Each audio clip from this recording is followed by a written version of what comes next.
His physique's pretty athleticism. good. His athleticism's pretty good. Come off it. I mean, I just aspire to be me, and I think that's good enough. Fine. I don't think, But Liban, I mean, when are you hoping to be back in the team? I think I can. You've been dropped. I mean, these injuries. Hopefully, it's all a load of crap. Hopefully, I can make an appearance this Sunday against Heroes of Waterloo. What would you say, make the difference? What would you say, Levan, to the media speculation surrounding you saying that you're scared and that you're actually feigning your injury because you're scared to come onto the pitch and really step up to the mark as the team has escalated onto that next level now? I think it was since. Would you agree with that? I think it's since the media. I think that's a load of tosh. I think it's absolute bollocks, man. It's true. I've heard that since the media scandal with the changing room incident with Simeon. Oh yes. And Bars officially clutching for straws here. Clutching for straws. Talking about straws, we can move on to sticks, and Liban gets a lot of that.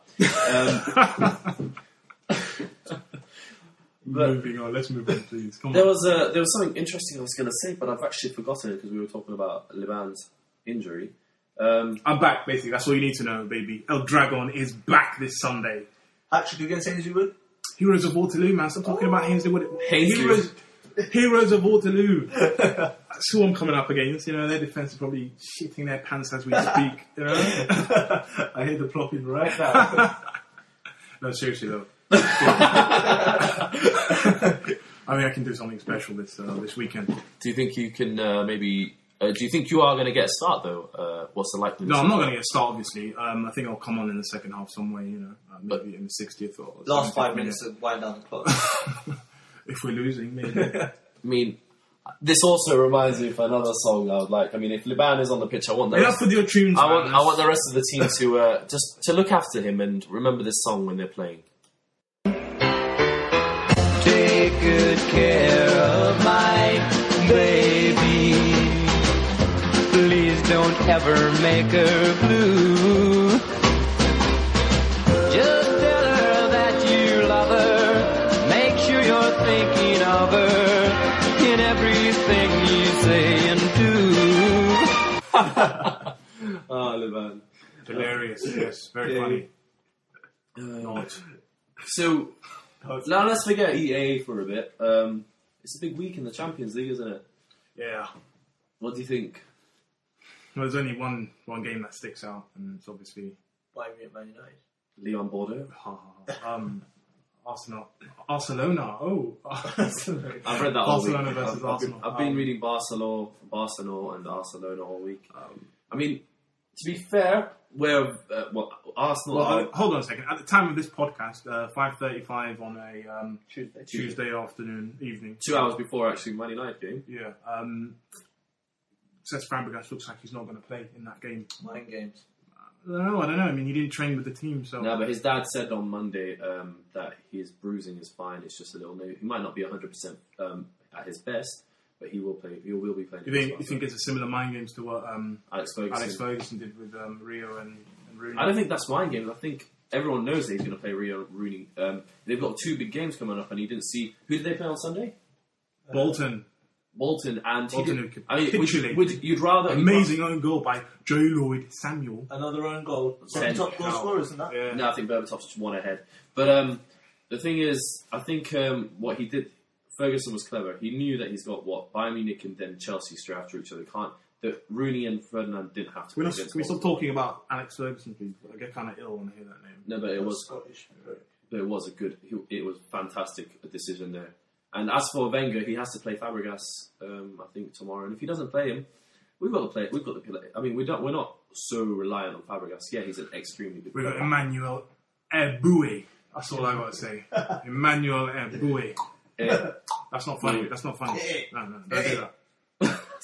We've got a sensitive African in the room. Yeah. No, we've got. I mean, I think we had. Who called us today from Arsenal? Someone called us today. Who was it? Probably Arsene Wenger. Probably want to tickle your balls. Yeah, we've actually got an interview with Arsene Wenger. He's actually live on air right now. Nikhil, do you want to ask him the questions? Hi, Arsene Wenger. How are you? Well, hello. Why are you laughing at me? Could you respond to recent reports about you touching up Fabregas's testicles a bit too hard. And that's why A bit too hard. What did he squeeze them? I think he did. Well, he caused one to erupt. Oh. People say that I touch my players, but I touch them when they go onto the pitch. I'm a bit ill. Did you not hear about Arsene Wenger? Obviously, my accent wasn't good. No. Did you not hear about Arsene Wenger swearing this? The referee? Weekend? Yeah. No, he did swear at the referee. He swore at the media. In the post-match. Yeah. No, I didn't hear about that. They kept on asking him about Theo Walcott and his chances of appearing in the World Cup, and he was like, "Oh, for fuck's sake! It's always about Theo, isn't it? Everything has to be about Theo. He's on the bench. He's It reminds me of a certain right winger that plays for EAA. It's always about him and one person's eyes in this room. But What do you think? Do you think Theo should go to the World Cup? Well, do you think Simeon should go to the World Cup? I think Theo hasn't been on the occasions I've seen him. He hasn't been good enough. But then again, he could, give England that extra dimensional. But they've got Aaron Lennon. But when's he coming back? Yeah, that's the thing with Lennon being injured and Beckham now out. Defoe's injured as well. Defoe's injured. I think he's got to take him. Basically, pace. I mean, Shaw Wright Phillips. I watched him yesterday. He didn't look that impressive. But for England, he always does okay. You're Shaw Wright? Yeah. Maybe he's just not happy at Man City because at the moment there's speculation that he's leaving. I don't know. Really? Yeah, apparently they're not offering him a contract till the end of the season. He's a bit annoyed because all the other players are getting contracts because they're better than him and all that. And they want to see if they get into the Champions League. If they do, he's a gone. Basically, he's a goner. Which he'll probably end up at Aston Villa or Everton. Has to be one of those two. It's quite harsh because he showed them quite a bit of loyalty. Yeah, by going back and signing just before the millions came in. Yeah, sure.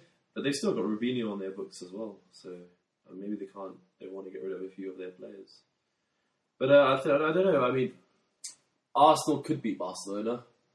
I think if Arsenal beat Barcelona, we knock them out, and we go on to win the Champions League. That is the greatest. No, not only that. I think Cesc Fabregas will be sold in the summer. Definitely. Yeah, I think it'll be a good piece of business if we sell him for around 40 to 50 million. 60 million. I'll bet. No. 40 to 50 is realistic, simply because we could bring in people like Gurkov and Hazard. We weren't bringing Gurkov. He's already bought a youngster. He's meant to be like the next. That's what I hate about Arsenal. I know. But he's Bolivian or whatever he is. Wellington Silva. There's Wellington Silva as well. Brazilian, yeah. There's another.